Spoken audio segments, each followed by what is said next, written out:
तृणमूल कांग्रेस युवा संगठन की ओर से पांडवेश्वर विधानसभा के बैद्यनाथपुर पंचायत के गोविंदपुर गांव में रक्तदान शिविर का आयोजन किया गया। शिविर का उद्घाटन युवा प्रधान अक्षय बावरी ने किया, जबकि जिला परिषद की कर्माध्यक्ष अनुभा चक्रवर्ती ने युवाओं का हौसला अफजाई किया और कहा कि रक्त की कमी को दूर करने के लिए युवा तृणमूल कांग्रेस के युवाओं का ये पहल सराहनीय है और रक्तदान करके जीवन दान देने की सभी में जुनून जगाने के लिए हमारे तृणमूल कांग्रेस के युवाओं को आगे आने की जरूरत है। इस अवसर पर ब्लॉक प्रेसिडेंट किरीटी मुखर्जी, युवा तृणमूल कांग्रेस के ब्लॉक प्रेसिडेंट नौरतम मंडल, तृणमूल कांग्रेस नेता जमुना धीवर, अजय धीवर, शेख अलाउद्दीन आदि उपस्थित थे। रक्तदान शिविर में 50 युवाओं ने रक्तदान किया। खबर पांडेश्वर की रिपोर्ट।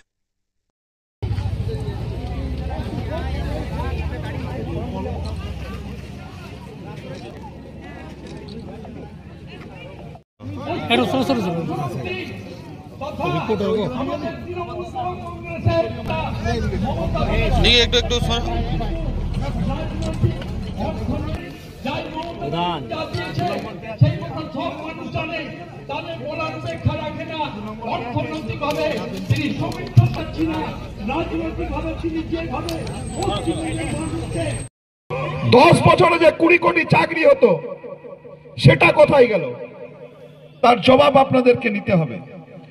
আর আজকে আরো বিস্তারিত আমাদের ব্লক সভাপতি আছেন।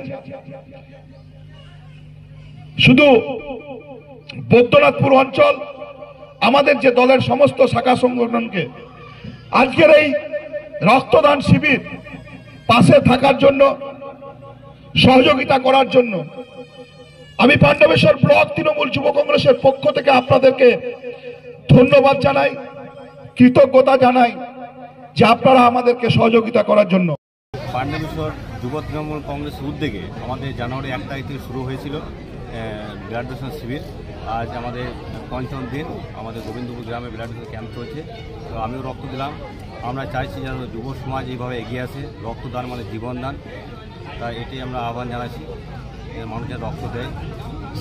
কি নাম আপনার? আমার নাম অক্ষয় বাউরি, বৈদ্যনাথপুর গ্রাম পঞ্চায়েতে আমি প্রধান। দেখুন, আজকে এই কর্মসূচি আমাদের প্রতিষ্ঠা দিবসের আগেই নেওয়া হয়েছিল। বিধায়ক সাহেব ওনার অনুপ্রেরণায় উনি আমাদেরকে নির্দেশ দিয়েছিলেন, জেলা সভাপতি আমাদের পাণ্ডবেশ্বরের বিধায়ক, যে যুব তৃণমূল কংগ্রেসকে প্রতিষ্ঠা, আমাদের যে 27তম যে আমাদের প্রতিষ্ঠা দিবস, সেই দিন থেকে আমাদেরকে শুরু করতে। আমরা হরিপুর থেকে শুরু করেছিলাম, তারপর ছোড়া, কেন্দ্রা, নবগ্রাম আমাদের হয়েছে। আজকে 5ম দিন বৈদ্যনাথপুর অঞ্চল যুব তৃণমূল কংগ্রেস এটা করছে। 50 জন যুবক আজকে এখানে ব্লাড দেবে। ওনার ইচ্ছা যাতে মানুষ যে রক্তের জন্য যে দৌড়ে বেড়ায়, যাতে হসপিটালে গিয়ে সেটা যেন না হয়, তার জন্যে আমাদেরকে এই উদ্যোগ নিতে বলেছেন। সারা বিধানসভা জুড়ে এটা চলছে।